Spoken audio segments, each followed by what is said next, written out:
बहुत सफल रहा। सरकार को भी अवगत कराया था कि हमर जंगल ला अब कोयला खदान हो चाहे आयरन ओर हो, जिस तरह से पहला डील का जो मामला है, जो हेडक्वार्टर हैदराबाद इसके बरसों से मांग रही है कि छत्तीसगढ़ के जमीन पे बने हैं, तो ये हसदेव भी उसी से जुड़ा हुआ है।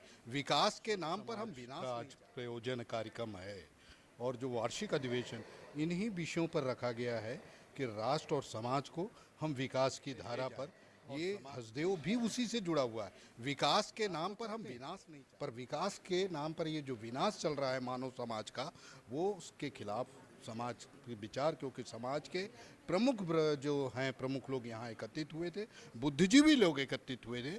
तो ये हसदेव बचाओ खाली आज छत्तीसगढ़ का नहीं, ये विश्व में राष्ट्रीय स्तर पर छिड़ चुका है कि पर्यावरण जो ग्लोबल वार्मिंग हो रही है, जो कोविड कोरोना में हमने जो भुगता है ऑक्सीजन के लिए, ये ऑक्सीजन मध्य का फेफड़ा है। आज हम भौतिकवाद में इतना व्यस्त हो गए हैं, पड़ोसी का होते चिंता नहीं, मोर कल के कैसे बनना चाहिए। और कल जब परसों आते तो पता चली से हमार कारण हुईगा, हमन थोड़ा जागे रहते हैं तो ये नहीं होता। तो मैं जगाने का कार्यक्रम चल रहा है। हमारा जो जंगल जो है हसदेव, ये पिछले 12 साल से आंदोलन चल रहा है। आज 700 करीबन 680 दिन हो गया है अनिश्चितकाल धरना चल रहा है। और आदिवासी भाई जो हमारे हैं उसमें सब समाज भाग ले रहा है। ये आदिवासियों का जंगल नहीं, ये सभी मानव समाज का जंगल है। ऑक्सीजन बचना चाहिए, उसके लिए हमने छत्तीसगढ़ के सरकार और पूर्व सरकार को भी अवगत कराया था कि हमर जंगल ला अब कोयला खदान हो चाहे आयरन ओर हो, जिस तरह से पहला डील का जो मामला है, जो हेडक्वार्टर हैदराबाद इसके बरसों से मांग रही है कि छत्तीसगढ़ के ज़मीन पे बने हैं तो छत्तीसगढ़ में हेडक्वार्टर होना चाहिए।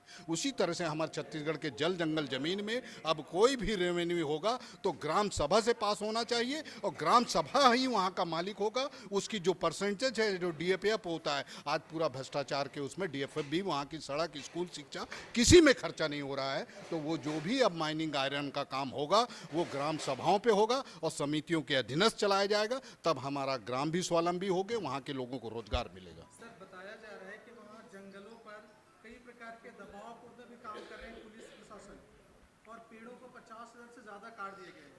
वहाँ की प्रत्यक्षदर्शी आप क्या कहेंगे? देखिए, वो 30 किलोमीटर का एरिया कटेगा, उसमें 4 जिले प्रभावित होते हैं। कोरबा है, अंबिकापुर है, सरगुजा है, रायगढ़ तो पहले ही से था। इस तरह से वो 4 जिले 30 किलोमीटर, जिस तरह से हमारा हाथियों का उत्पात चल रहा है, आज वो गांव घुस रहे हैं, चारा जो उनको मिल नहीं रहा है। हमारी जो तितली, पंखुड़ी, पक्षी 180 हमारी जीव जंतु, पौधे, चिड़ियों का जब घोंसला ही, वो पेड़ नहीं रहेगा तो घोंसला कहाँ रहेगा। हमारी 180 का जड़ी बूटियाँ हैं, वनस्पतियाँ हैं, वो वहाँ से ख़त्म हो रही है।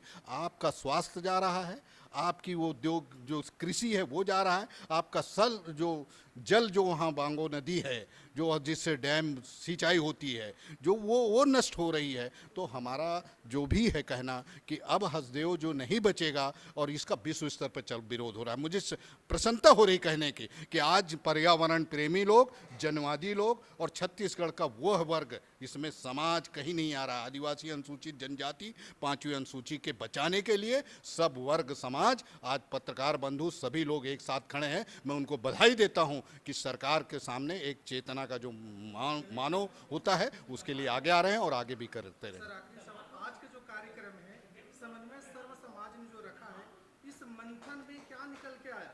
देखिए, अभी तक ये सफल रहा? देखिए, बहुत सफल रहा।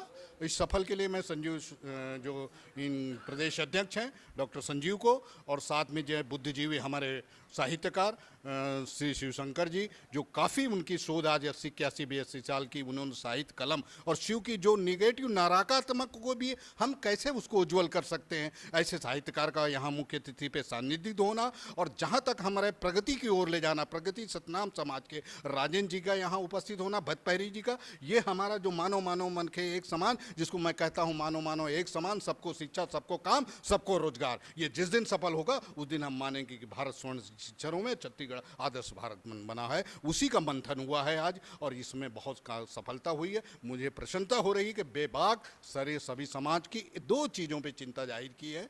विषय बहुत रखा गया है। पहला विषय ये था कि हम शिक्षा तो कहाँ पाएँ, डिग्री तो पाएँ, पर संस्कार जरूरी है। शिक्षा ऐसी होना चाहिए जो स्वावलंबी बना सके, न कि डिग्रीधारी। एक शिक्षा पे अध्ययन हुआ है, शिक्षा पे बहुत बात हुई है। और दूसरी बात है ये कुरीतियों पे, जो रूढ़वादियाँ हों और या हमारी जो समाज में नशाबंदी है, ये दो जो विविधता जो समाज में घुस गई है उसको हम कैसे दूर करें, उसका एक ही चीज़ सॉल्यूशन आया है कि हम जागेंगे तो जग जागेगा, हम जागेंगे तो हम सुधरेंगे, तो समाज सुधरेगा, हमारा घर परिवार सुधरेगा। तो ये घर से संकल्प लेंगे तो ये हमारी समाज की कुरीतियाँ भी समाप्त होंगी। जय हिंद, जय भारत, जय छत्तीसगढ़, सेवा जवाहर। आप सब जो देखा था तो ये सर्व समाज के जो चैनल हमारे बिटिया मन आए हैं, इला लाइक करो, कमेंट्स करो, शेयर करो और सब तक ये संदेश ला पहुंचाओ कि मानव हाँ सभी समाज है और समाज है शिक्षित हुई, उन्नति हुई, विकास हुई हमारे राष्ट्र और समाज के। और ये नारे के साथ कि जय जय श्री राम,